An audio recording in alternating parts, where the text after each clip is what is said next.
Good evening and welcome to the Tony Kinnett Cast here on the Daily Signal, nationally syndicated first on 93 WIBC. We can confirm that breaking right now, the United States is continuing a series of strikes on the Iranian coast, including, but not limited to, Qasem Island, which has just been royally lit up. Additional strikes are now being reported in the Iranian port city of Bandar Abbas. There are quite a few individuals getting started here that are reporting a series of explosions and strikes across the Strait of Hormuz. The United States Air Force has a lot of craft that are in the air.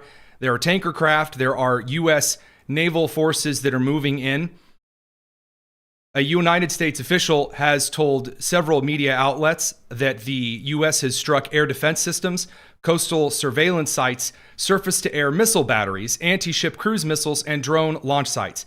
Now, we'll get into why those drone launch sites and coastal surveillance sites and air defense systems and SAMs, or surface-to-air missile batteries, why those are active in the first place, why those exist at the present time.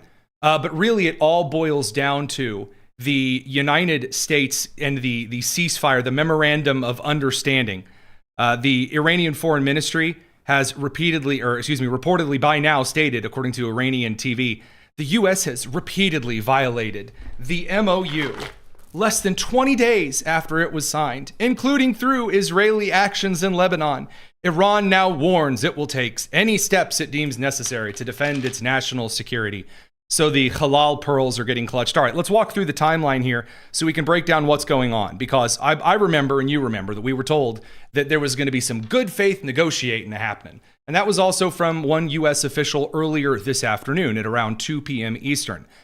2 hours later, things got rather different. So what's going on? There was a NATO summit set to begin in Turkey.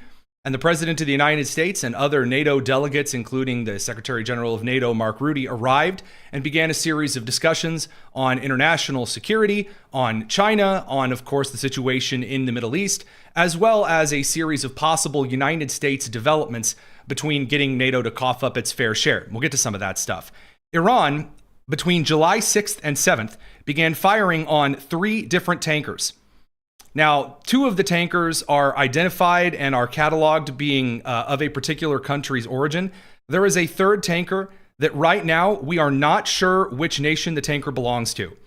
Now, I can tell you from limited experience, again, operating in some of the private military and contracting world and speaking to some individuals before the show this evening in some of the maritime organizations, that it is suspected at this point this was an international security vessel that was not actually transporting tanker materials. Although that particular ship was reportedly hit by one drone with minor structural damage and continued to its destination with, quote, no injuries or major issues reported. Rather strange. Anywho, the first of the 3 ships that were hit is the Al Rekhiyat. That is a Qatari-owned and operated liquid natural gas tanker managed by Nakilat and Qatar Gas Transport Company. So again, Qatar, who had gone to bat for Iran through a lot of these negotiations and MOU various processes, is already reaching out and striking whomever. For those of you who were unaware, the IRGC along the coastline of the Strait of Hormuz is not in direct communication and taking orders from the Iranian parliament.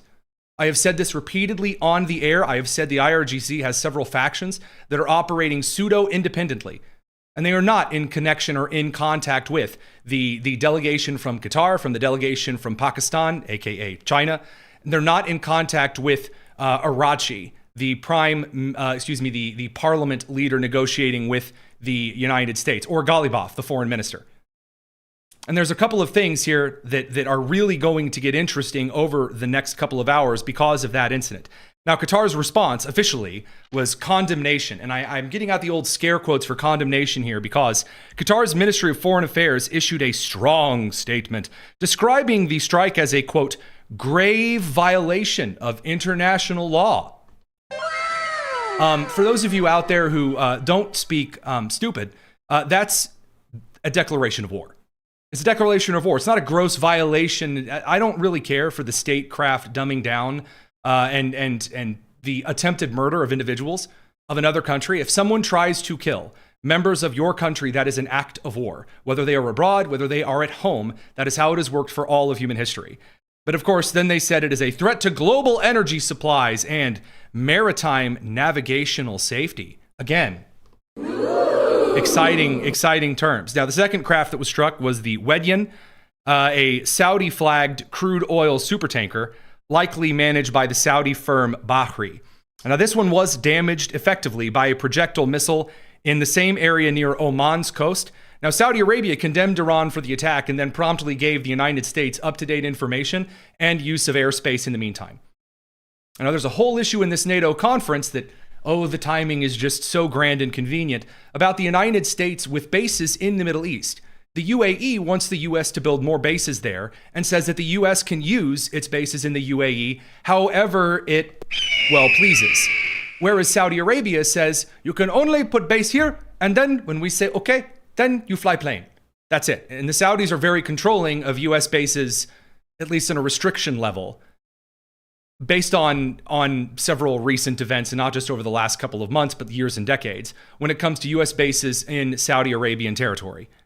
Now, the UK Maritime Trade Operations Group, the UK MTO, and other sources have confirmed multiple strikes since then and raised shipping threat levels to severe. And there's a couple of things here. So, first of all, the Trump administration at 4 p.m. today reimposed oil sanctions. You may recall that on June 22nd, we were granted a magical journey through the Memorandum of Understanding, in which the United States Treasury Office Foreign Assets Control, OFAC, issued a 60-day waiver of all U.S. sanctions on all Iranian crude oil, with some little asterisks and extra notes, and associated products until August 21st, 2026. Now, I checked my handy-dandy watch and Norman Rockwell calendar, and it just so happens to be July the 7th. So of the 60 days, we made it a whopping 1/4 of the way through, 15 days. Because, breaking news, the Iranian Revolutionary Guard Corps, the people who chanted Death to America at Al-Khamenei's funeral, and you know who have also chanted Death to America forever, who builds little girls' schools right next to active military bases, and then forces those little girls to stay in that building on a weekend?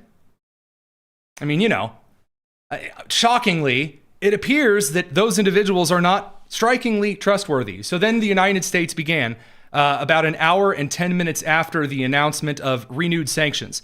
The Central Command issued a statement. So I believe that we actually have that statement ready to go here. If you're listening on the radio, I'll read it to you in my sultry reading voice. U.S. Central Command stated, U.S. Central Command forces have begun launching a series of powerful strikes against Iran to impose heavy costs for targeting and attacking commercial shipping crewed by innocent civilians in an international waterway. The U.S. strikes are in response to Iranian attacks on 3 commercial vessels that were transiting the Strait of Hormuz. Iran's demonstrated aggression was unwarranted, dangerous, and a clear violation of the ceasefire. Boys, girls, and squirrels, I'd like to make this very clear to you and the kids at home. There is no ceasefire. There is no memorandum of understanding. It's over. It's done. Bye-bye. It is like Graham Platner beyond a barely hanging on heart rate for his campaign. The same with this MOU. It's over. You'll notice that Vance is not over brokering any big agreements at this point, but it is still, in fact, Secretary of State Marco Rubio's job to continue building the Gulf Coalition. Now, let's actually get into some of the updates and what's going on right now. So there is a traditional concern that the Biden administration, the Obama administration, the international community, and the Keir Starmers of the world would say there needs to be proportional responses. Proportionate responses. What does that mean? So if Iran fired one drone, then you can only fire one drone. That's if the Iranians hit anything with that one drone. And if Iran fired 50 drones and ballistic missiles and managed to hit 2 things, the United States is only allowed to respond with 2 smaller missiles, and they can only hit military targets if they warn them 72 hours in advance and leave them a chocolate mint on the pillow. That's not how this administration operates, and it appears the Department of War is going back to its more Hegseth style of operations. Why do I say this? Well, from a distance a few hours ago, we saw the beginning of a series of strikes. Now, those aren't lights from the U.S. 4th of July celebration. No, that would be Ketchum Island off the coast that is lighting up as though it's daytime. The explosions get worse the closer you get. Whoa.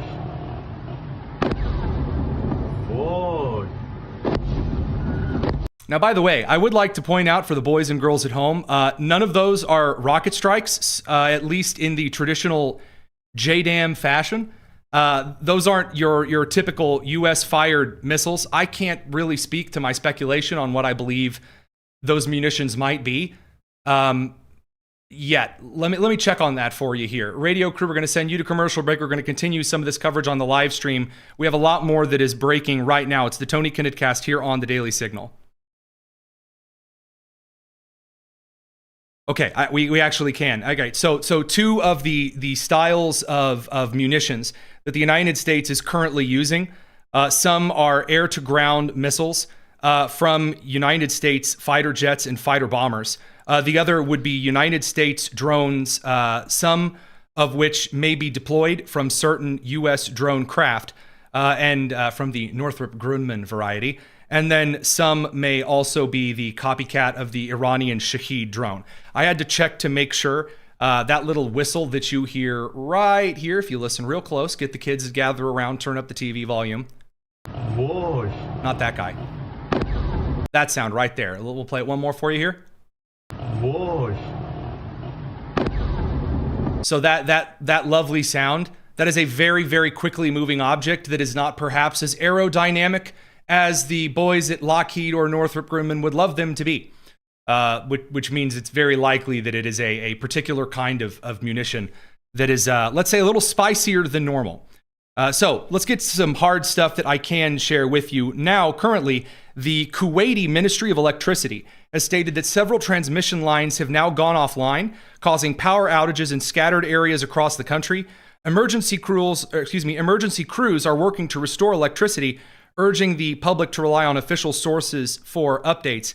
There are also a couple of individuals that are now being held in custody under suspicion of sabotage, whether that's physical sabotage, so running around and doing the safety sandals routine of bolt cutting power lines, something I very much don't recommend unless you'd like to be fried until golden brown, or if this is a cyber attack maneuver, or someone breaking into an operation station and doing something there. It's unclear at this time, but Kuwait is currently on high alert.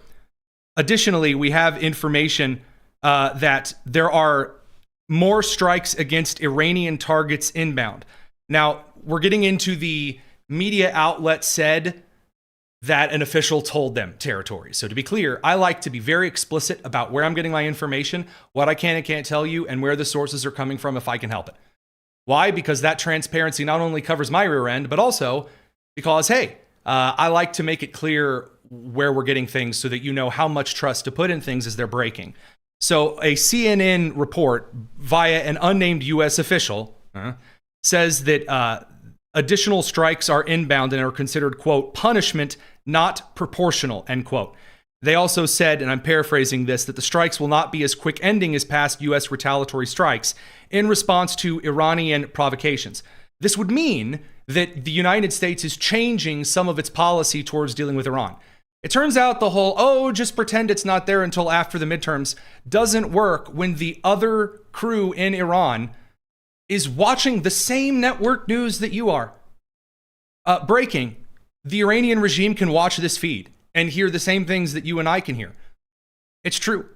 They might have to go to a Somali luring center to pick up some of the English, but again, this so happens to be an international reality. And if countries can actually see the other strategy, then that changes things quite a bit. Now, the President of the United States, who is currently in Turkey, is safe at his hotel. It is unclear whether the President of the United States will be staying in Turkey over the next couple of days or whether or not he will leave. If he does leave, you and I will not know about it until he is safely over European airspace, European proper, Western European airspace, and heading back to the United States. And by the way, that's a good thing. I know there are a lot of individuals who like to suggest that ultimate transparency means knowing this and that all of the time. I think that's patently ridiculous. The President of the United States shouldn't have his exact location tracked by international media 24 hours a day. I do believe that it is necessary for him to come home at this point, especially given who the government of Turkey is, which we're going to get into here in a minute. Now, before we bring the radio crew back in, I want to make this clear. Oil prices are climbing. You're going to see all the headlines. But there's a little bit of an asterisk there too. And it all comes down to what the President of the United States has been up to regarding oil prices since the ceasefire and the Strait of Hormuz stuff. So some interesting things there for sure.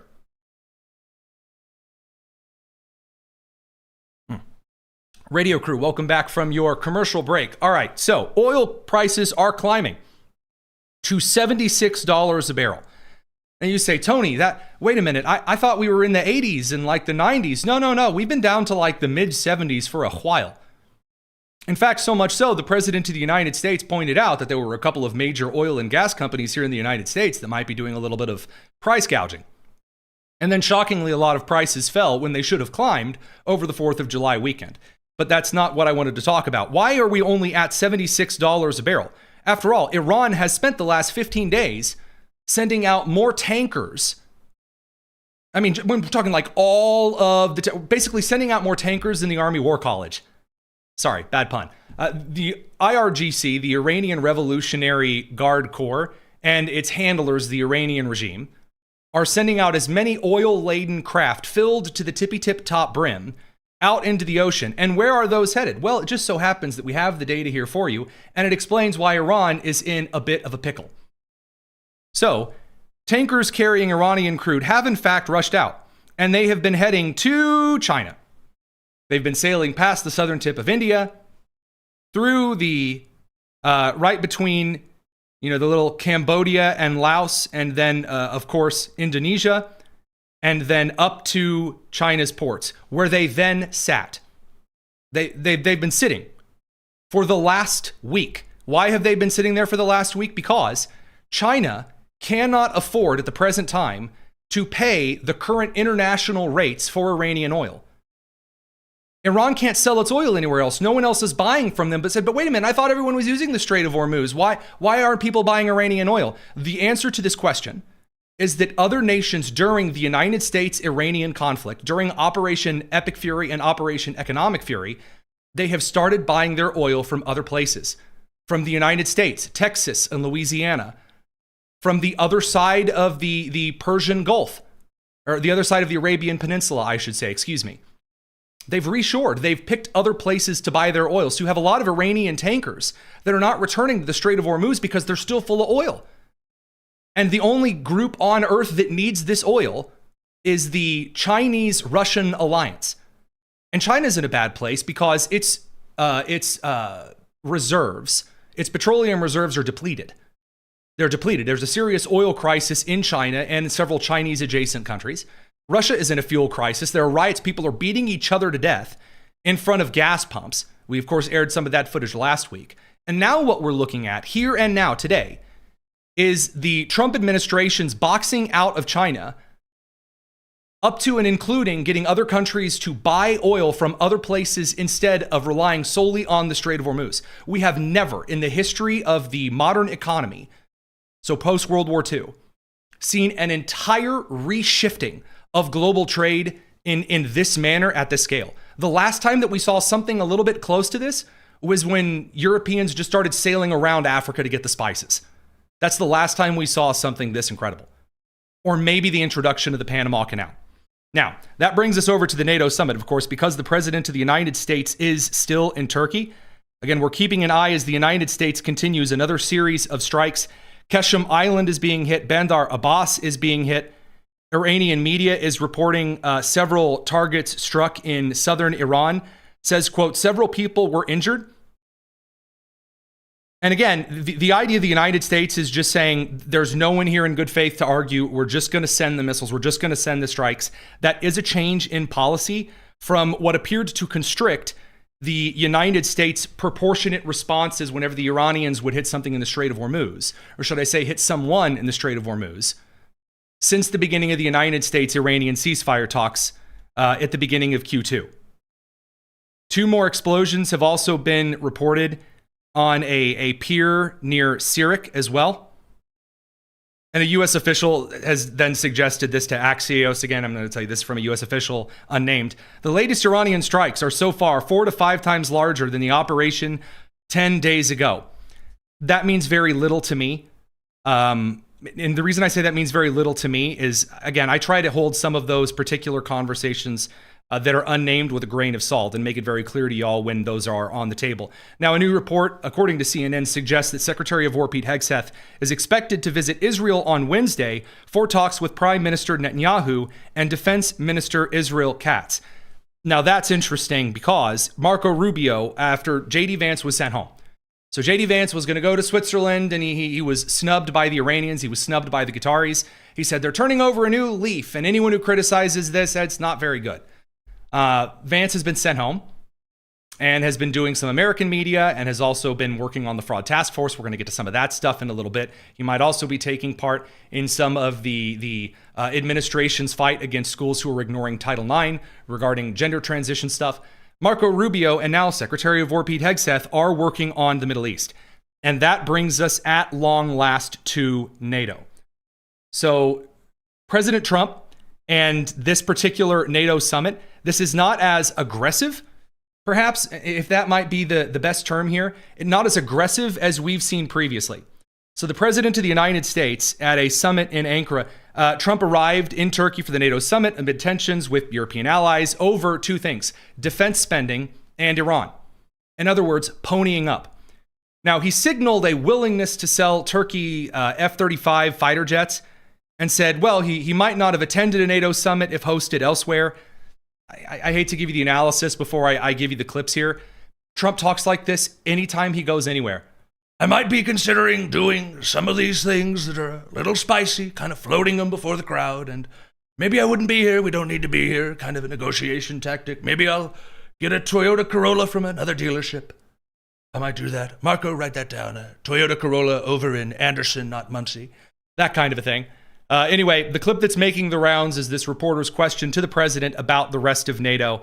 And then, of course, there's some stuff regarding Greenland and Greece. We'll get to that. Here's the president.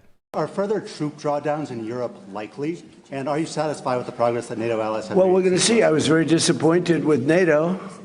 And frankly, if it weren't held in Turkey, where my friend happens to be a very strong leader, a very strong person, it's possible that I wouldn't have attended.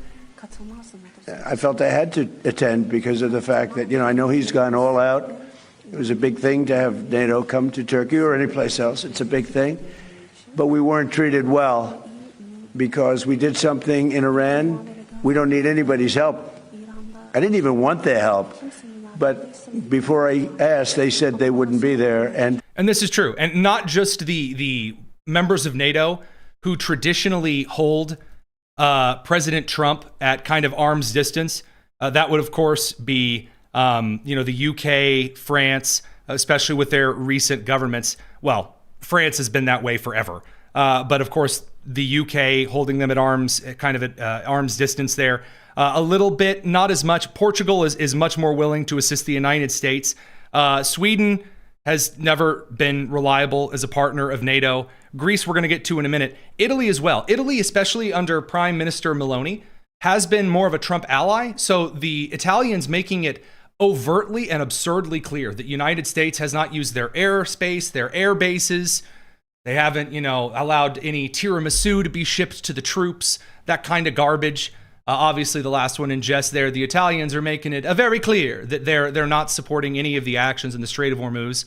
Kind of weak stuff, and the president really doesn't like that. Radio crew, we're going to send you over to the commercial break. We're going to get into why Greece is also in hot Greece. It's the Tony Kinnett Cast here on the Daily Signal. All right, well, they're over in their commercial break. Let the president continue here. We've invested trillions of dollars in NATO. That is very true. Why?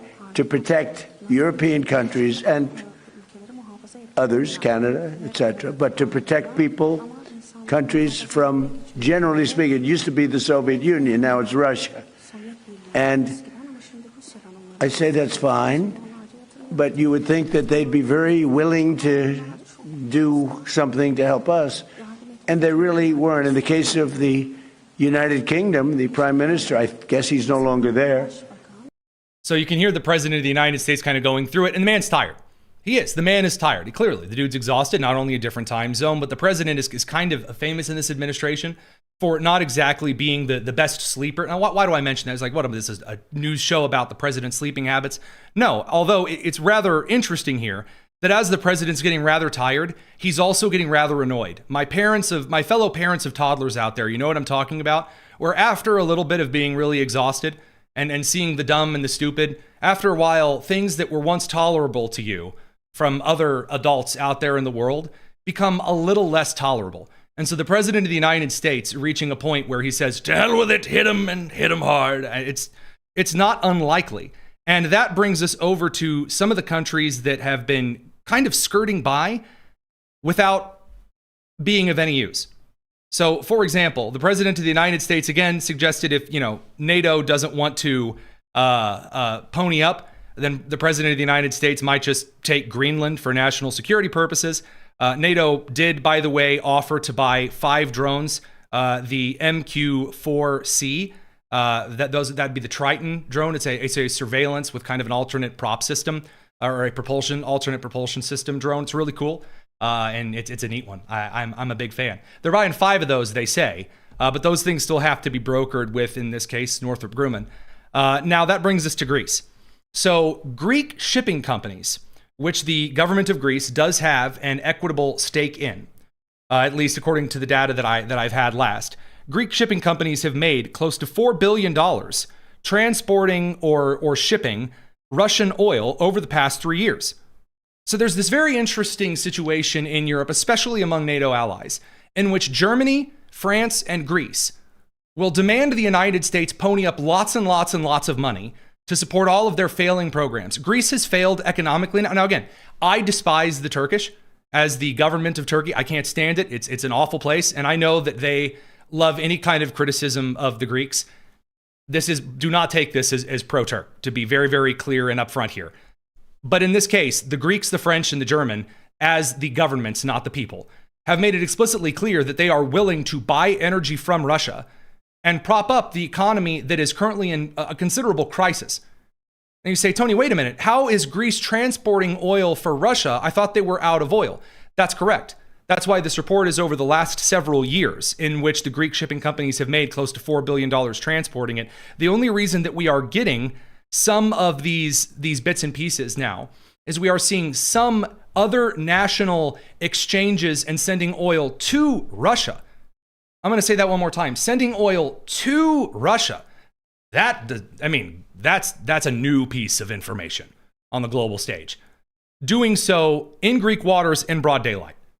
And the president of the United States does not like this. And the reason the president of the United States does not like this is if you are going to join NATO, 2 things are true. Number 1, U.S. is the boss because we foot the bill, the vast majority of the bill. And number 2, if the U.S. is the boss, that means you align with us on a foreign policy measure. And if you don't, we don't have to keep protecting you out of the good of our hearts. That's not how that works.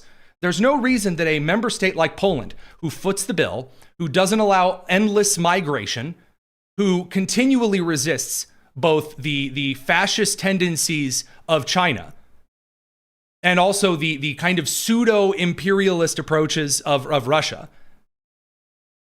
Why is Poland equated at the same level as Greece? That's ridiculous. Now, there's more news here, and the F-35 sale thing is going to come into play. That radio crew's coming back from their commercial break, so let me flick a switch real quick here on the Tony Kinnett Cast. So give me just a second. We're going to flip back out. Radio crew coming back to us from the commercial break. There we go. We've got you guys on crosslock. Welcome back to the Tony Kinnett Cast here on the Daily Signal. Now, the president of the United States talked a little bit about maybe selling some F-35s to Turkey, which a lot of people don't like because Turkey has a horrible government. And there's a lot of outrage over this. I mean, of course, Prime Minister Benjamin Netanyahu of Israel took to a CNN interview today to say he really didn't like this. The president said this morning that they are great friends, and not just the two of them, the countries of the United States and Turkey, and that Turkey is perhaps a better ally than other so-called allies.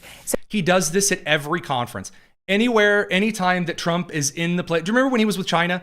And he was like, I know this Xi guy's kind of got a neat hairdo, kind of like Winnie the Pooh without the honey. He does this anytime. The man works in flattery when he is in. Again, may that be because of his own ego? Likely. Is that always the best approach? I don't know. I'm not the president of the United States, and I'm not much of a like hyper kind of flatterer dude, but he's used this strategy, the same one, for over 40 years. So he is considering giving the country these planes, F-35s. Well, as I said, it would destroy the power balance in the Middle East because Turkey, I think, has aggressive aspirations. I mean, they openly say that. They want to restore the Ottoman Empire. The Ottoman Empire not only included Turkey, it included many other countries, included Syria, it included pieces of Jordan, included all of present-day Israel. Now, again, what he's saying there is correct. That's not wrong. He's not incorrect there. There is a little bit of there's a bit much here. This is not something that Trump can just snap his fingers and do. Congress banned F-35 sales to Turkey, and President Trump signed that law. He can't just do the TikTok thing where he kind of delays the ban going into effect. The ban's already present. So Congress banned these F-35 sales to Turkey for a couple of reasons. First of all, the S-400s, that's the Russian defense system. By being a member of NATO, you're not supposed to buy from Russia or China, especially on defense measures. Not only because they are all laden with more backdoors than a CIA honeypot, but they are filled to the brim with crappy technology. What's my data for this? I give you every single air engagement of the United States since before the end of the Soviet Union. Because it was the members of the Iraqi government as Gulf War was happening, and Macarena was being played very slowly as George H.W. Bush moved in the coalition, that the Iraqis desperately called the Soviet Union because none of their air defense systems could even see the fighter bombers that were overhead. And then, of course, the illegal occupation of Cyprus, the threats to Greece, to name a few, not to mention, of course, the Armenian genocide. Now, here's why this isn't a huge deal to freak out about. The first delivery of an F-35 would be estimated at 4 to 5 years out. Guess who isn't going to be president in 4 to 5 years, even if he had unilateral authority here? And after President Trump theoretically approved, it would still require a formal U.S. request, Pentagon approval, congressional approval, and then Lockheed Martin, who does not want to sell these jets. I mean, no one ever asks what actual Northrop Grumman and Lockheed Martin and Raytheon think. Lockheed Martin, believe it or not, though they're always just assumed that the only reason they make jets is for money, forgets that's not true. One of the reasons that a lot of guys go to work for Lockheed is because boys like seeing things go fast, and also boys like seeing communists blow up. Those are two things that are built into every God-fearing patriotic man.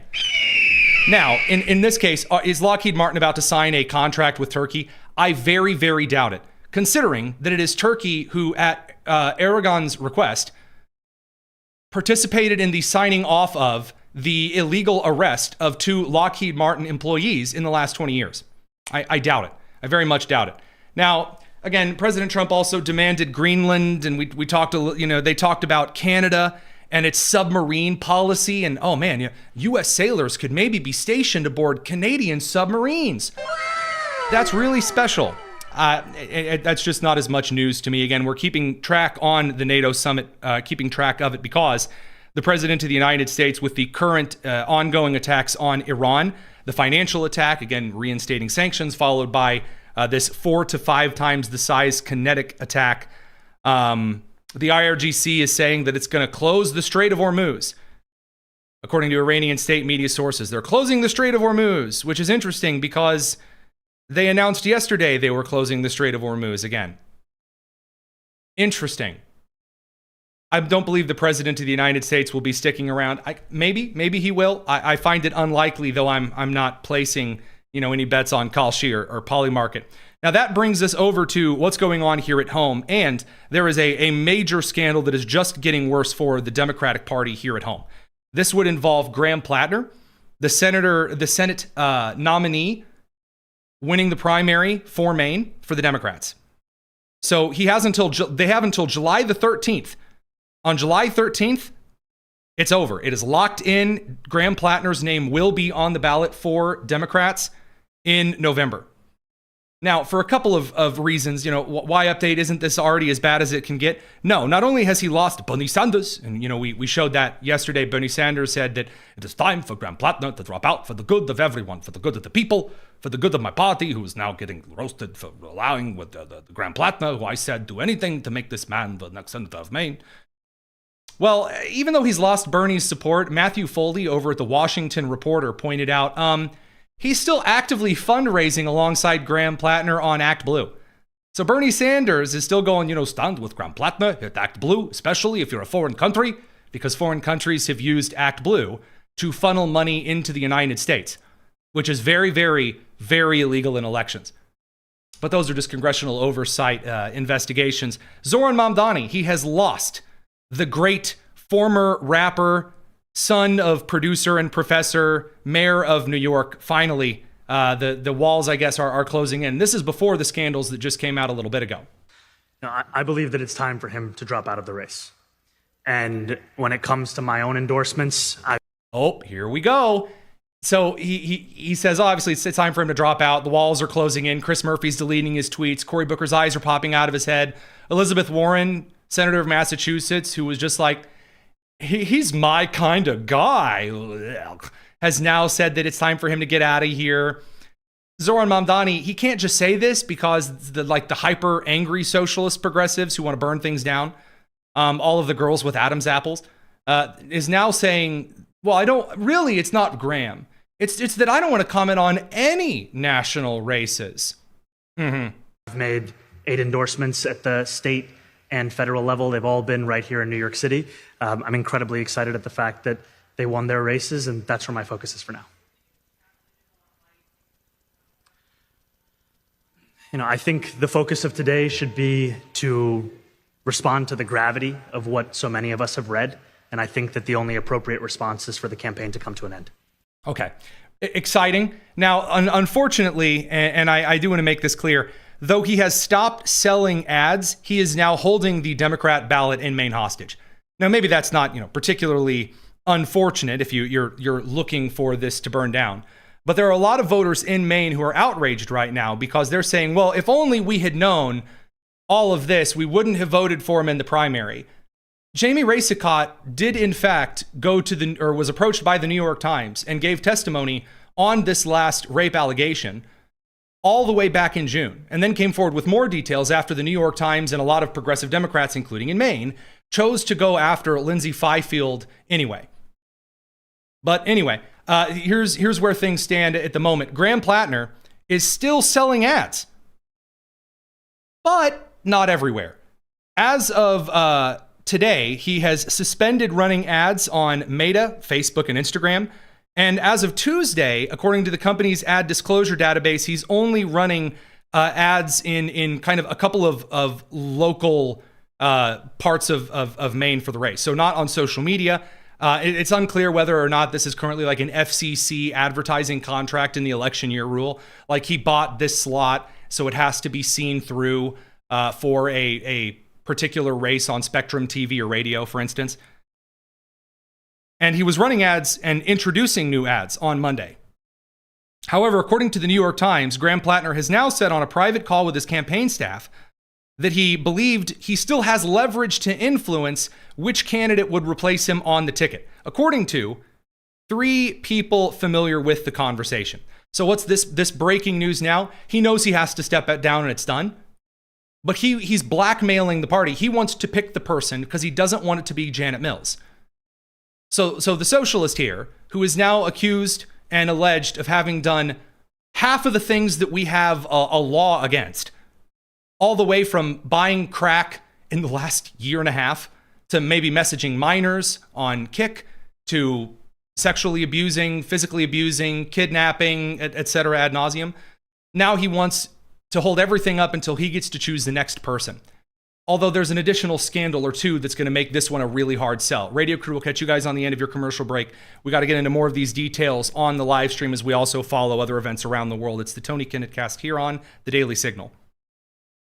Now, the New York Post, and the New York Post, of course, where Miranda Devine hosts the phenomenal Podforce One podcast. The New York Post has cited that Graham Platner's campaign strategist, Morris Katz, is recommending that Platner should remain in the race. Wow. Which is curious, as our correspondent Rebecca points out, is rather strange given that in this instance, Platner is openly saying in various conversations that he wants to choose who replaces him. So it's always good to be at odds with your campaign manager.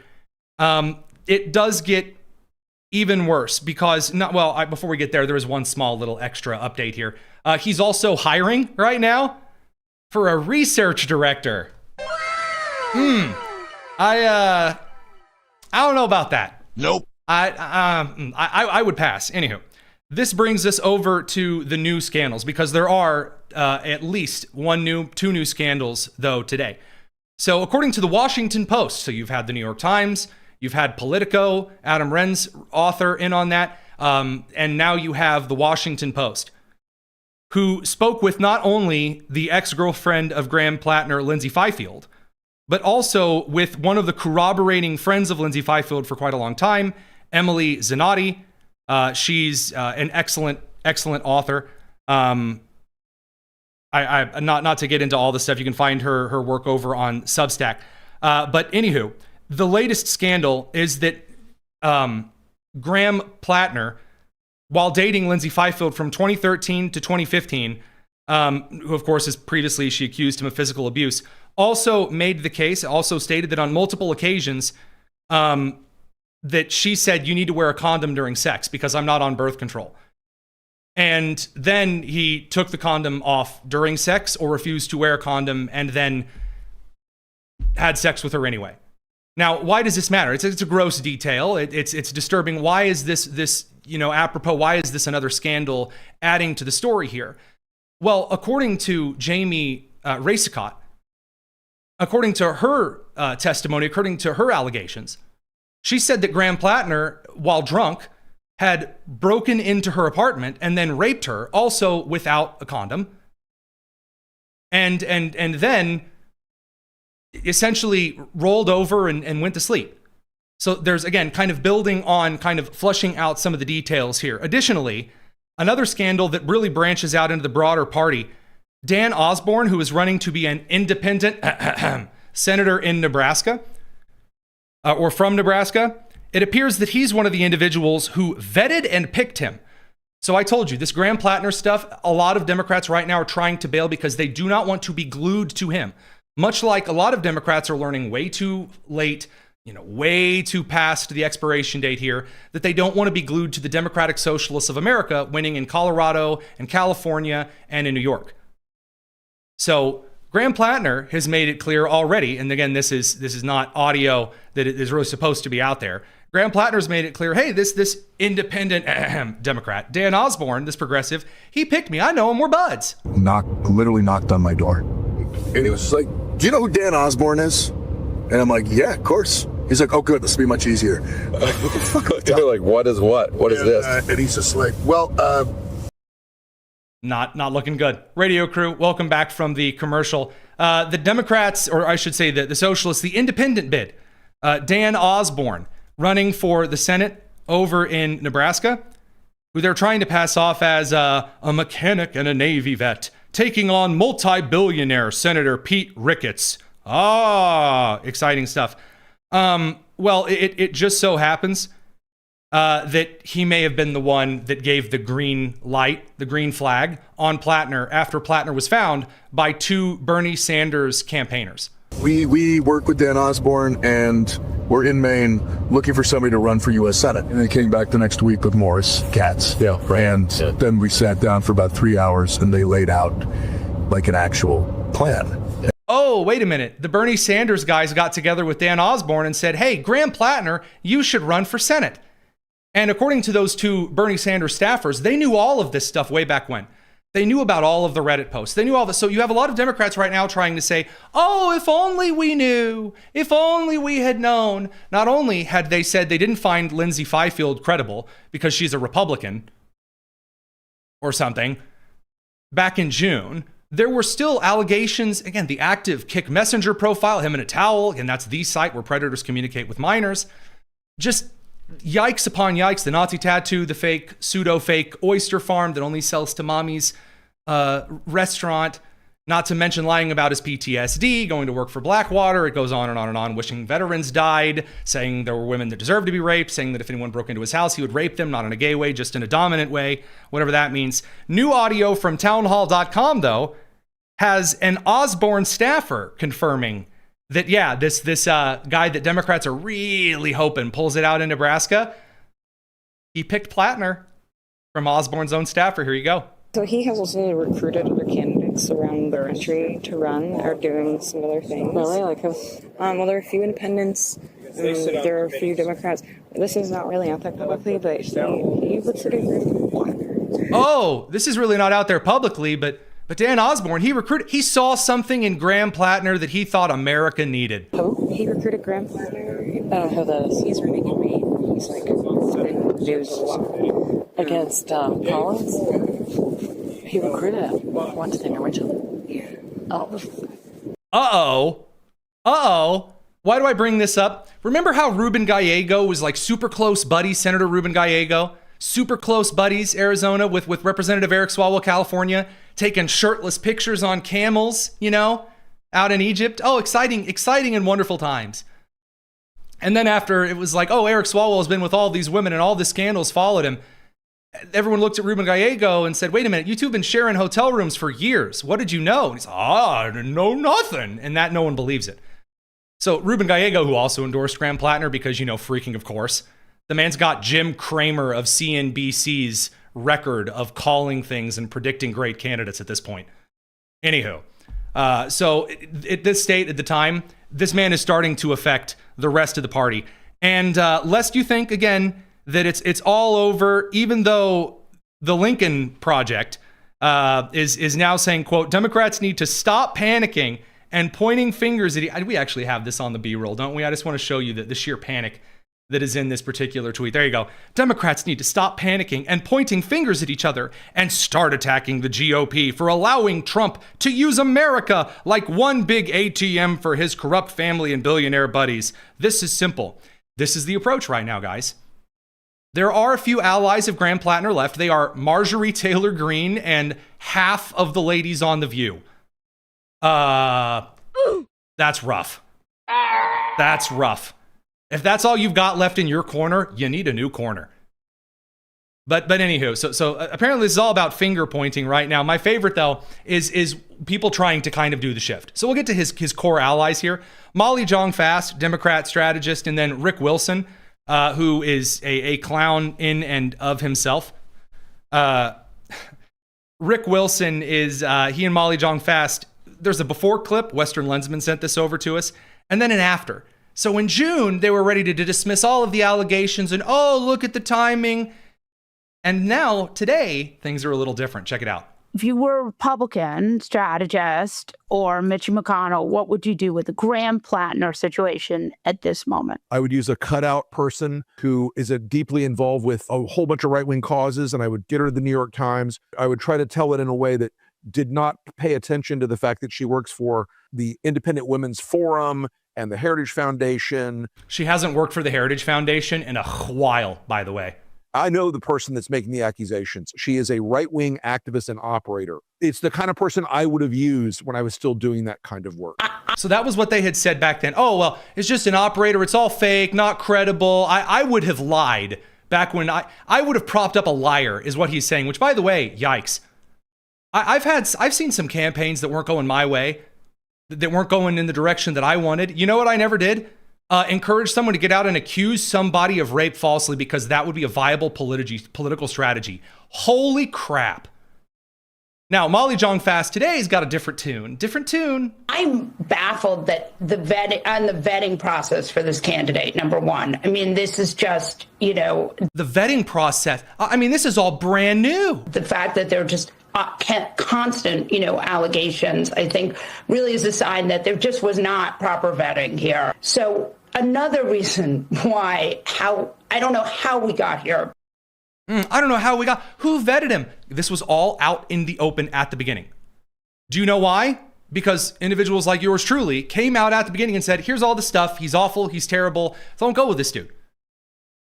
But again, the idea among the Democratic Socialists of America, it doesn't matter how awful they are, it doesn't matter how awful they tell you they are, it doesn't matter what they've done, as long as they are willing to burn it all down to get the billionaires, which again just means taxing anyone and everyone in the name of going after the billionaires so that they themselves can be millionaire and billionaires. Again, J.B. Pritzker, he wants to keep his wealth. Gavin Newsom, he's keeping his millions. Zohran Mamdani, you think he's going after mommy and daddy, the producer and the professor? Oh, no. Alas, I don't think that's the case. And in this case, again, we have yet another. Oh, who could have told us? Who could have known? It ain't working. Now, again, I am happy to tell you that the allies, there are some who still stand by Graham Platner. Unfortunately, in doing so, they are quite effectively screwing over ABC Disney, while ABC Disney is trying to convince the FCC that The View is a real bona fide news program. Anyway, about half, again, they're kind of split. They introduced this right before a commercial break, his apology video, his sort of pseudo apology video where he said, I have former supporters and I've let you down, but yet I also haven't. Joy Behar and Sonny Austin saying, look, maybe they don't believe it. Maybe they don't believe it at all. These are damning allegations. They are credible. They are corroborated. They are horrific. This woman's incredibly brave for coming forward. But my issue is this. Graham Platner should drop out, but I thought he should have dropped out at the Nazi tattoo. I think he should have dropped out at defaming Purple Heart recipients. Right. You can hear the pearls being clutched in the audience. Radio crew, we'll see you tomorrow. We're going to continue on the live stream. It's the Tony Kinnett Cast here on the Daily Signal. Whew. I almost got kneecapped by that FCC clock. So you can hear the audience, Joy Behar going, right, well, saying, look, he should have dropped out earlier. Lissafara kind of correct here.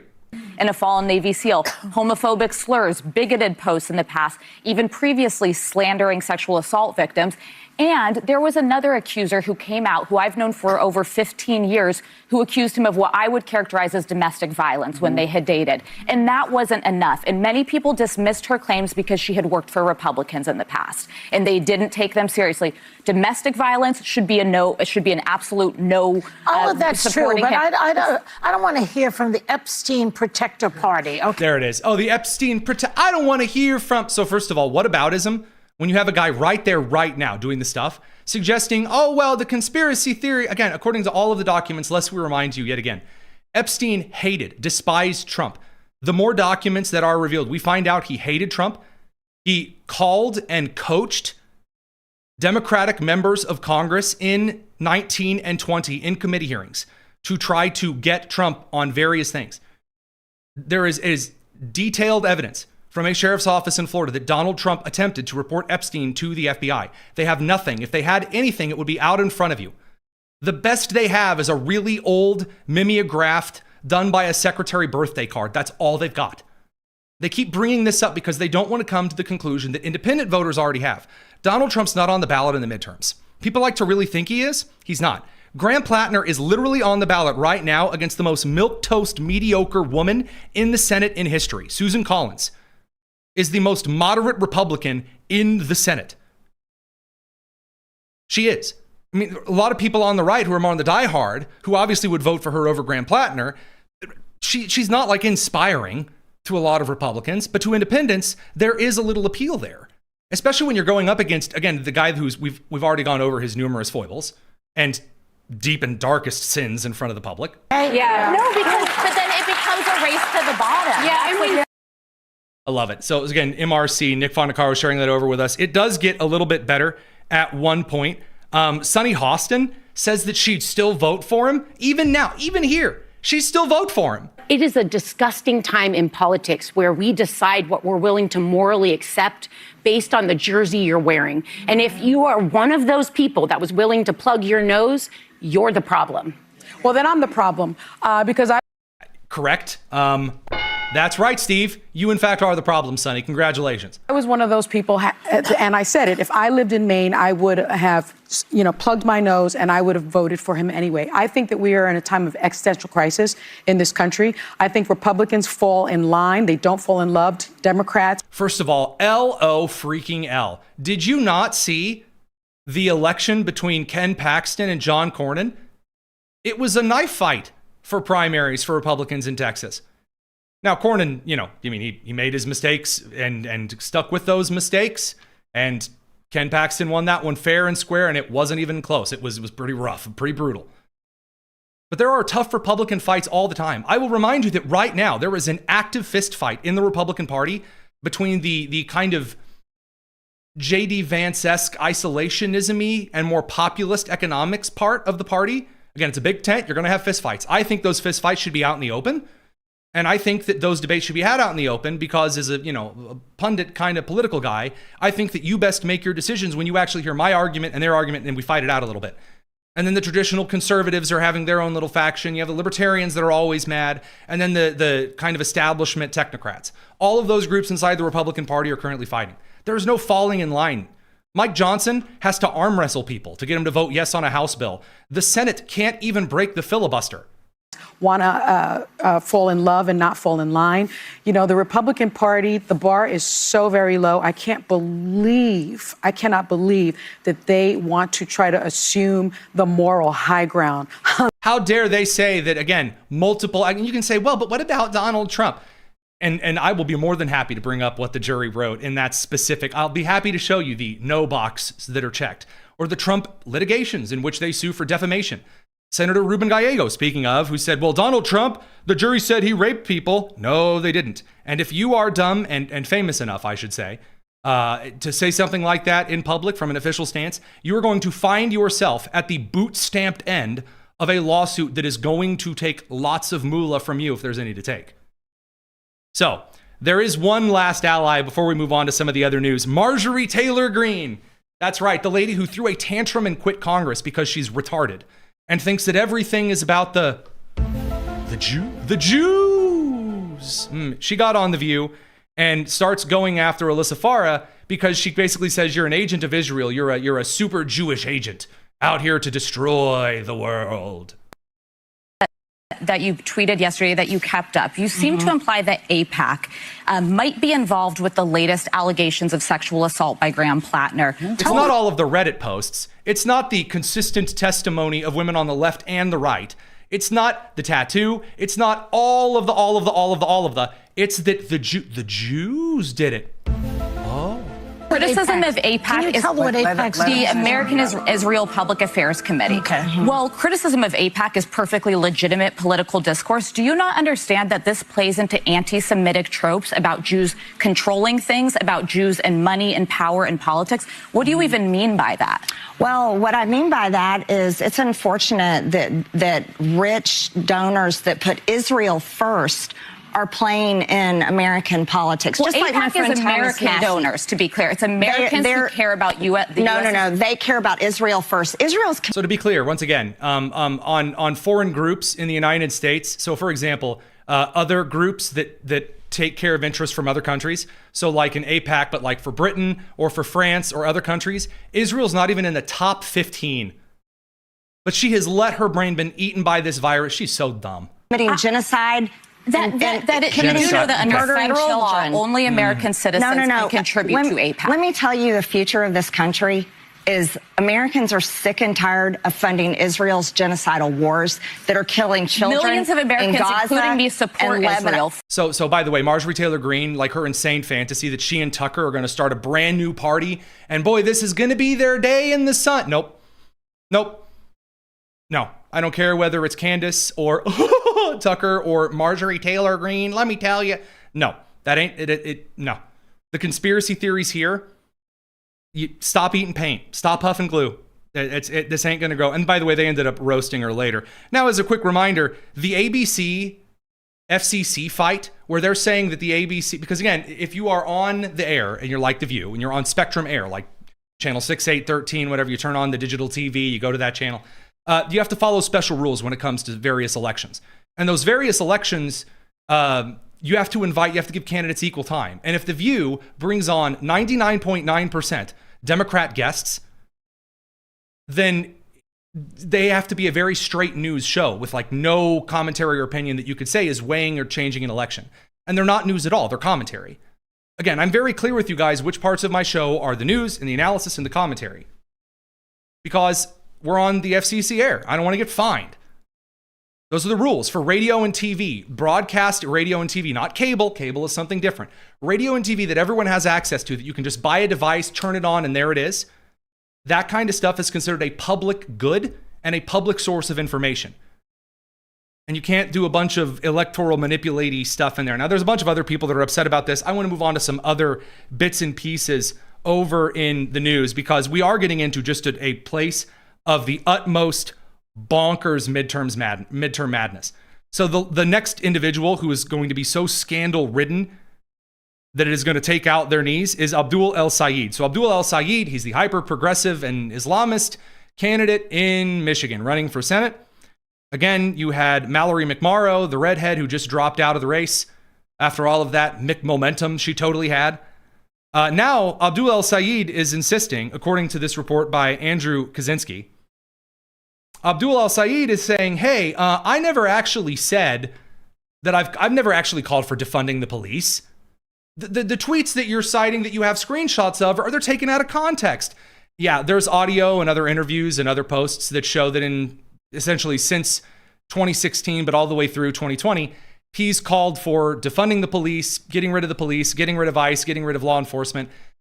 If you think that members of the UAW, like actual on the line, on the factory line, kind of the very last of the Bill Clinton 1990s populist Democrats are going to come out and vote for this, yeah, I'm not seeing it. I'm just not seeing it at all. Now, on other Senate stuff, though not as much related to the midterms, let's talk a little bit about the Mitch McConnell stuff. So Mitch McConnell reportedly still in the hospital recovering from some kind of cardiac arrest. Again, he found unconscious on the floor of his home or his apartment a month ago and was rushed to the hospital. People, various reports saying, oh, he's brain dead. He's not even alive right now, and all of this other stuff. I still have not seen any evidence that suggests that like everyone in the White House is like, he's dead, ding dong, ding dong. No, I don't see any of that. I don't. I haven't seen the evidence. Could it be true? Sure. Do I see that yet? I don't. So I'm not going to try to make allegations. I will tell you some of the updates that I have. Scott Jennings, friend of the show, obviously also from Kentucky, not only over on CNN Newsnight, but also host of the Scott Jennings Show on Salem. He said today, quote, I spoke to my old friend Mitch McConnell this morning, the senior senator from Kentucky. He's still recovering in the hospital. We talked for just shy of 20 minutes about Iran, Ukraine, the unfolding situation in Maine, my visit to the Teddy Roosevelt Presidential Library, and even a little bit of Senate history. And I told him that we want to see him back to work as soon as possible. That is Scott Jennings' take on Mitch McConnell. Now, again, Scott knows Mitch a lot better than I do. I am going to again reiterate why it is important. Mitch McConnell should not have run in the last election. There needs to come a time, and this is unpopular among a lot of individuals, but I'm going to say this very, very, very kindly because we have a lot of folks who are of age in this particular audience who do agree with me on this one. Not that that's not that that's how I test the waters for things. When you reach a certain point, it's time to put certain activities, hobbies, and habits behind you. It is. I know that getting out there and doing physical exercise will keep you youthful and looking great and active way into the old age. I remember the juicer commercials. Okay, I hear you. However, there comes to a certain point. Look, you cross 80, you don't need to be in office anymore. If you are 80 at the time of running for office, not turning 80 during the term, I'll give you the out there. Do I think that should, by the way, be like a physical limit, like on the Constitution? No, I don't think that should be the way that is. But I do think that voters should say, look, you are already 80. You're already the ancient of days. We love you. Go spend time with your grandkids. Go spend time with your wife. And yeah, I think maybe mentioning why she's in China would be good, just to, quell all of the aggravation and such. Republicans being quiet right now in the House and the Senate, that's a recipe for success. That is. If Republicans are not going to pass things through the House and through the Senate, it looks like all we might be getting is reconciliation 3.0 at this point before the November election. They've got a lot of recess coming up. Passing reconciliation, deeply necessary, very good. A lot of good stuff in the bill, a lot of things that need to happen, a lot of grant proposals and programs that need to be adjusted and where federal money goes to.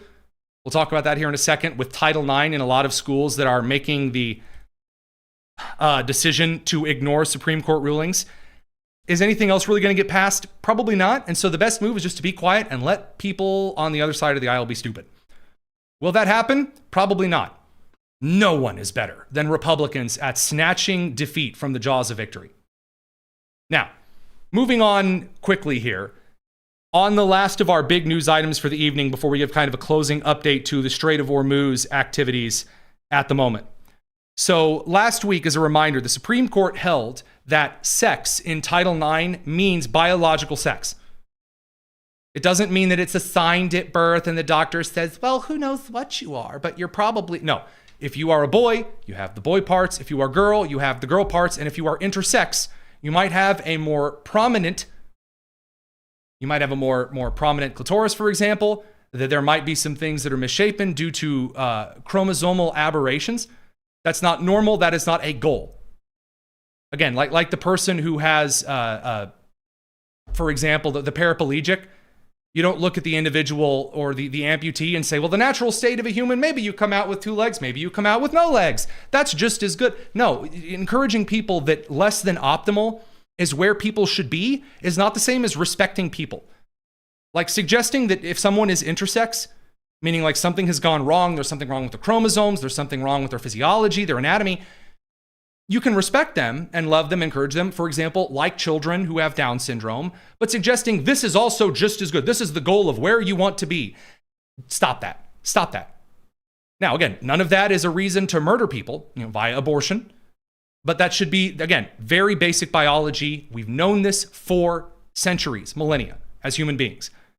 However, Loudoun County Public Schools in Virginia, because of course it's Loudoun County in Virginia, the school in which a young man claiming to be a girl sexually assaulted girls in the locker room, and to keep it quiet, they just moved him to another school where he then committed assault again. Again, got to get all of the woke Karens out there who want to make sure that their kids are just as gay or trans as they need to be. Anywho, Loudoun County Public Schools argued in December it cannot maintain locker rooms and restrooms based on biological sex because, quote, discrimination based on gender identity is discrimination based on sex under Title IX. Now, the Trump administration, who gets to decide what Title IX is, did in fact have a case in which the majority opinion cited very clearly what Title IX meant, and that states could in fact set bans based on the accurate definition of Title IX. States do not have the right. For example, the state of Indiana, where I'm from, they do not have the right. Attorney General Todd Rokita does not have the right to snap his fingers and say, I decided today that Title IX policy is actually about sweet potatoes and goats. He doesn't have the right to do that. Your state does not have the authority to interpret federal law, in this case, under Title IX. No. Loudoun County is a public school that is making this decision here. The Southeastern Legal Foundation has also filed a Title IX complaint against a Pennsylvania school district for allowing and defending a boy to use girls' restrooms. That's the Upper I'm going to pronounce this name wrong. The Upper Perkiomen, Perkiomen school district. Other schools in California, we've seen also in New York. There was one school that was in Arkansas that tried this recently.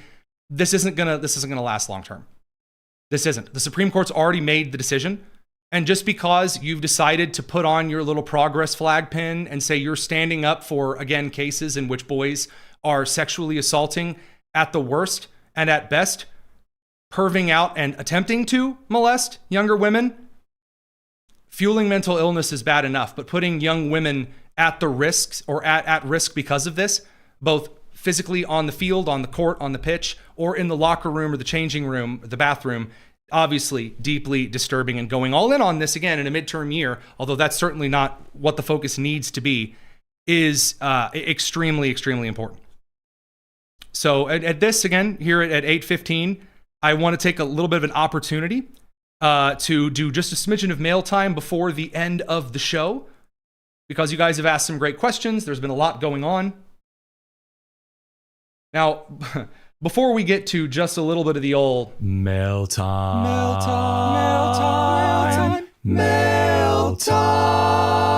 the Tony Kinnett Cast, an update on the Strait of Hormuz situation. So there has been another round of strikes. At least 12 U.S. Air Force refueling aircraft are currently active and in the air. Iran is now suggesting via state media that it is fully prepared for all-out war. Interesting indeed. Now, it is rather curious to see if the Iranian parliament openly declares war on the United States, what that will mean. That would be curious for sure. Keshem Island has been hit again. And it is currently unclear whether or not some of the infrastructure on both the kind of Persian Gulf ally side is going to be struck in some kind of a countermeasures. It's also unclear how much Iran, although it was able to set up some new SAM surface-to-air missile sites during the ceasefire, some new radar sites, it's unclear if it was actually able to effectively restock and how many missiles and drones that it has left. We don't have any information that it's been receiving batch shipments and raw supplies and material from various places. We know for sure that they can't exactly manufacture their own chips. So anyway, that said, head down to the link in our description to check out our Discord. That's where we go for all of our wonderful mail time questions. There's actually a mail time channel just for me to scroll through, and some excellent questions that I wanted to dive into on this particular side of things. From Abad, this is yesterday. As a Gen X, I understand this, but do you think that computers are for nothing more than ultimately surveillance? No, I don't believe that. I think there are a lot of people that are really, really, really terrified of technology and believe that everything is out to get you, and I think that's unhealthy. So the idea that AI is going to turn into the Terminator overlord and kill us all, or that because AOC shook a jar of dirt in front of the house, that means that data centers are killing us all, and that's the plan. They're for categorical extinction. I don't really go all in on Marjorie Taylor Greene style of things. Humans almost often invent things because things are then more convenient.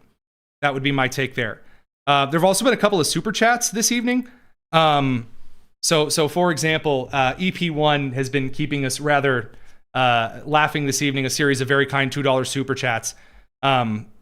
Suggesting that, Mamdani closing the East River like the IRGC closing the Strait. Dearborn, Michigan announcing the closing of Lake Michigan. IRGC announcing the closing of the Panama Canal. Very funny. Very, very kind super chats. You guys certainly don't have to do that kind of a thing. Also from Kevin Stankiewicz here, $5 said, look, the United States Marines, paratroopers at the 82nd, and special forces should seize Larak, Abu Musa, and Syri Islands from Iran in the Strait of Hormuz and the Persian Gulf. We'll have to see where that goes. It depends on if Trump is just kind of getting tired of some of the nonsense right now, or if this becomes something a little bit longer. All right, some of the questions here. From Steve, do I think that the Democratic Party needs a morale booster? How about commissioning Ann Seltzer for a Maine Senate race poll? Do I think the Democratic Party needs a morale booster? No. What I think, the Democrats really don't have a lot of options here.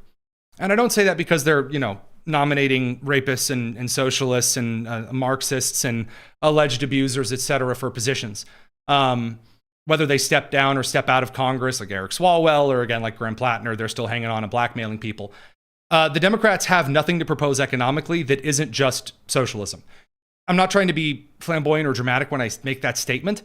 The reason I do is that Donald Trump absorbed the Bill Clinton corporatist populist policies for the economic side. Yes, he has. I mean, he's for not cutting Medicare and Medicaid. He's for throwing illegals off of it. That was literally Hillary Clinton's argument in 92. Now, did they ever do that? No. But I mean, the Bill Clinton, Hillary Clinton maneuvers for the economy in the 90s is a lot of what Trump's doing now in some areas. So the Democrats can't propose that because then you're kind of agreeing with Trump, which is really weird. And so what do they have to offer? Well, if you can't do like the Bill Clinton traditional Democrat thing, and you can't do the libertarian thing, and you can't do the traditional conservative thing, then what do you have left? You have the socialism stuff. That's all that's left.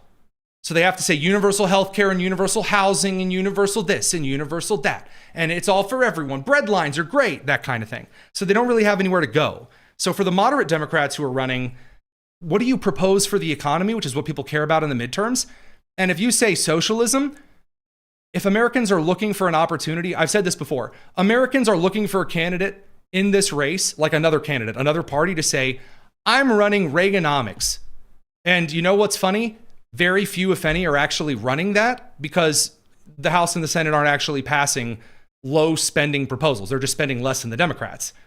So voters don't really have like a Reagan-style voting package, a Newt Gingrich-style voting package to go for.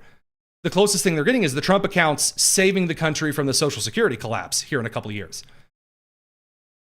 That's it. So the socialism thing is not what they're looking for. Like, for example, if I'm on fire and you run up to me and say, oh, don't worry, I got you, Tony. Here's a cup of gasoline. Voters aren't going to go, that's not helping me. I'm on fire. I don't want a cup of gas. No. So that's kind of my take on that here. Thoughts on the KIDS Act, KIDS Act, HR 7757. I haven't read it yet. I will take a look at it for you. I'm very skeptical of anything passing right now, from now until November. To make that very clear, I'm very skeptical of anything other than Reconciliation 3.0 passing. And because that's going to pass with a narrow majority, that's only going to be budget stuff, and that's not going to be like huge law stuff, to be clear.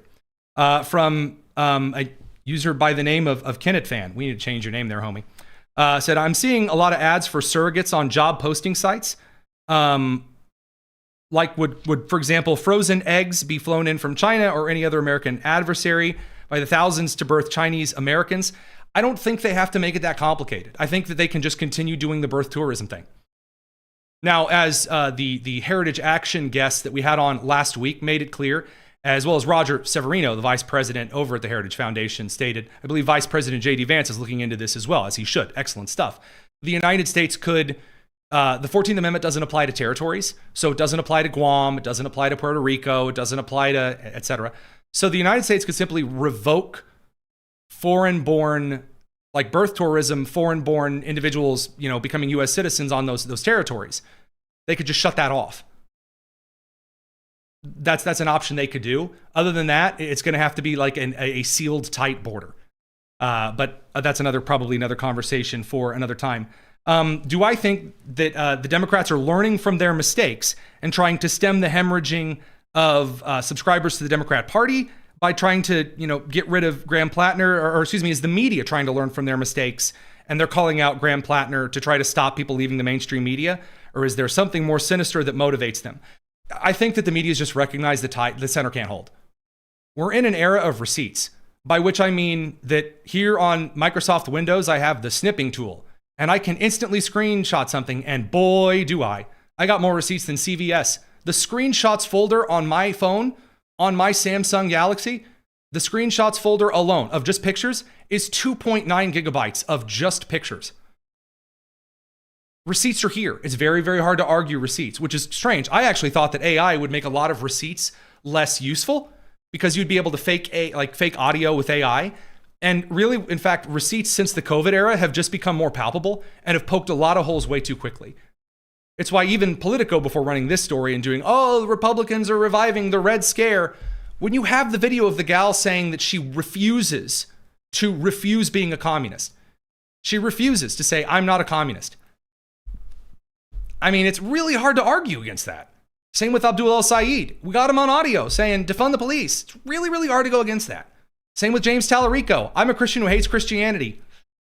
I don't know there, buddy. Calling meat evil for your campaign in a previous state house run. State house, not state assembly. State house in Texas. Again, I seriously don't recommend it. This one from one of my favorite names in the Discord from Nut Smasher. Do you think that the IRGC might be dumb enough to try and launch a Hail Mary at Ankara while the president and other NATO heads are there? Ordinarily, I would say no, but 2026 is anything but ordinary. So your logic there is, that crazy are going to be crazy. Would they try something like that if they believe this is needed to bring in the end of times caliphate retarded view of eschatology that Islam promotes? The 12th Imam, the excitement, he's finally coming. No. Again, bastardized cults tend to kind of mess up the traditional scripture. But are they crazy enough to do it? Sure. Is it going to go anywhere? No. I will tell you that. We have all kinds of countermeasures that are pointed between the president of the United States, and if they launched every rocket that they had, none of those are getting through. That's just not happening, Captain. And if you don't think that if missiles were launched Would they know about it in time to get the president, I'm not joking, on a fighter jet and fly him out of there at Mach bleep? Would they do so? Yeah, they would do so. They would. I don't think they're going to allow the president of the United States to be struck in Turkey. Said Hal 9004 says, look, I'm very sorry, but I fully believe that Trump needs to destroy the leadership of Iran completely before the general election in November.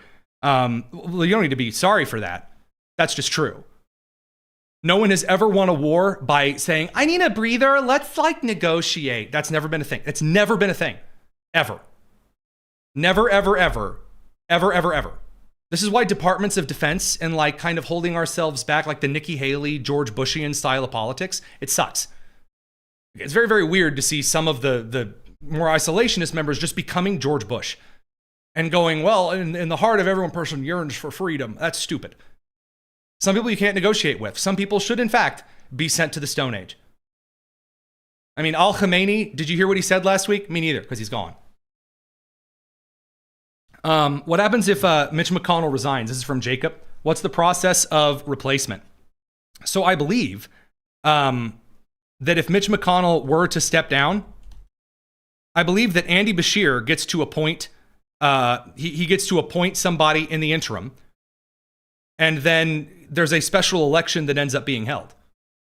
I think that's they set it out. I think it's 6 weeks or so. There'll be a big campaign, and then that person will serve until the election.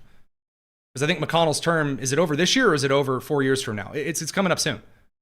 So, because McConnell's retiring this year. He's done. So yeah, I mean, this is the last. It would be an interim election, and you would see a special election. I don't think that Andy Beshear could appoint someone to serve between now and the election. I don't think that's a thing. But again, this is one of the reasons why. This is one of the reasons why that I'm very much against the 17th Amendment. You would actually be able to have the very, very, very Republican Kentucky State House simply recall Mitch McConnell back and appoint someone new.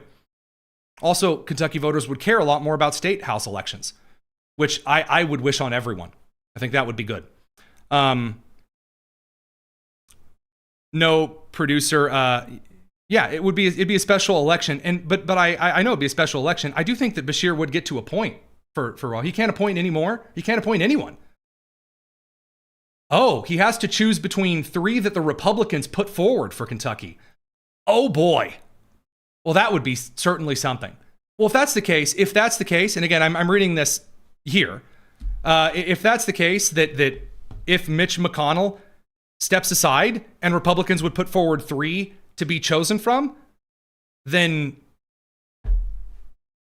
yeah, I mean, then Mitch McConnell theoretically should step aside if that were the case. I mean, again, I'm saying if that were the case. Again, you'll notice I don't really go into some of the details on these things because I don't like to give you, it's according to Kentucky law. See, this is why correspondent Rebecca is the bee's knees. So, Axios says that under Kentucky law, I'm so glad that it's state specific because I was so worried for a second this is a national thing and I was just being absolutely illiterate and retarded.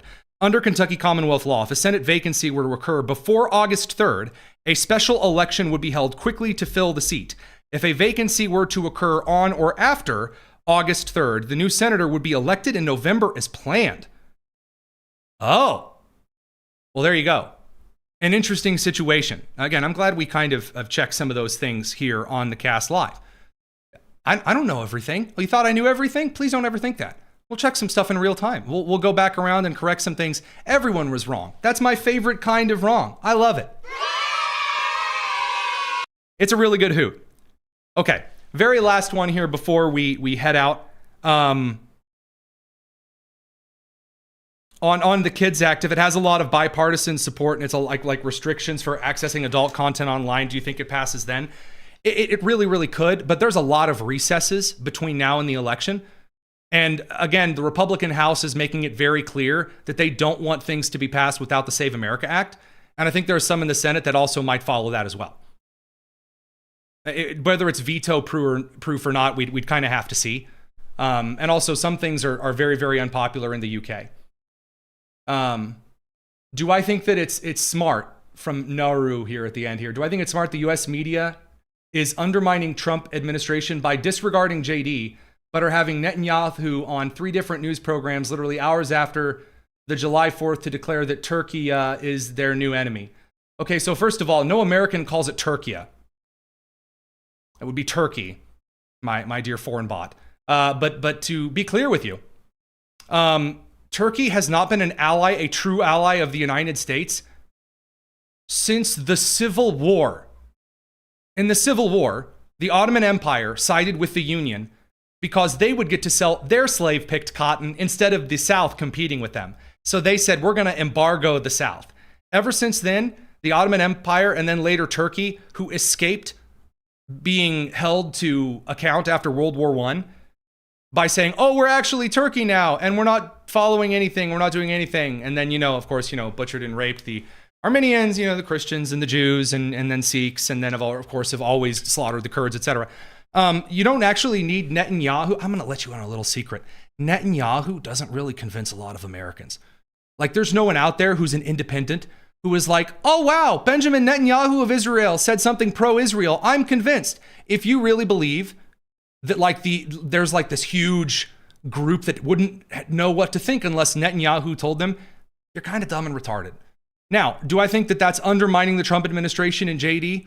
No. As someone who loves JD a lot, I love my doppelganger. I think he's phenomenal on a lot of areas of domestic policy. Foreign policy in the last couple of weeks ain't been that good. Who's undermined JD? Kind of him. When he got in front of the country and said, hey, they're turning a new leaf. And now here we are yet again with them shooting ships in the Strait of Hormuz. That ain't turning over a new leaf. You know who didn't have to go out there and say that? You know who didn't have to get involved in writing the MOU? JD. According to sources, he's been pushing back against the Trump administration. Again, I think he should focus on domestic policy. I think he should focus on, for example, a major Toyota, the Tacoma, being reshored from Mexico, once again manufacturing in the United States. I think he should be focused on that. I think he should be focused on combating fraud. I think he should be focused on getting the deportations ramped up. I think he should be focused on supporting ICE. I think he should be focused on campaigning for the midterms. Do I think he should be involved in foreign policy? No. Donald Trump's record on foreign policy and the Trump 2016 first administration style approach is awesome. The kind of Tucker Carlson wing of foreign policy has worked exactly 0 times in all of human history. That's my take on that. And again, that is someone who loves the JD. I do. But I just wanted to make that, particularly clear here. Is it undermining JD? Again, if you think that Ben Shapiro is out, that's who's convincing people that JD's not doing great on foreign policy. He's like, listen here, folks, JD Vance is out there and he's doing things that are just unpopular. That's suddenly taking an independent. They're going, hey, wait a minute. He's right. Or someone's listening to Tony Kinnett from the Midwest. And I'm not going to do an impression of myself, but imagine me, except way more annoying. And that Tony Kinnett guy is suddenly convincing people that JD's not maybe doing the best stuff on foreign policy. Again, he's still willing to turn around, and props to him, and say, we'll smack anybody who's not willing to do stuff. Americans, again, Republicans and independents, they like the Marco Rubio style of do what we say or we will mess you up. That's a far better and more America first policy for me. And as far as Israel first politics goes, I see the U.S. doing a lot with the UAE at the moment and building bases and the red, white, and blue dome. I see Pete Hegseth working with Indonesia and Malaysia. I see a lot of things being done with Marco Rubio in Lebanon. I mean, sorry, just kind of calling it like I see it. So, those things all said and aside here.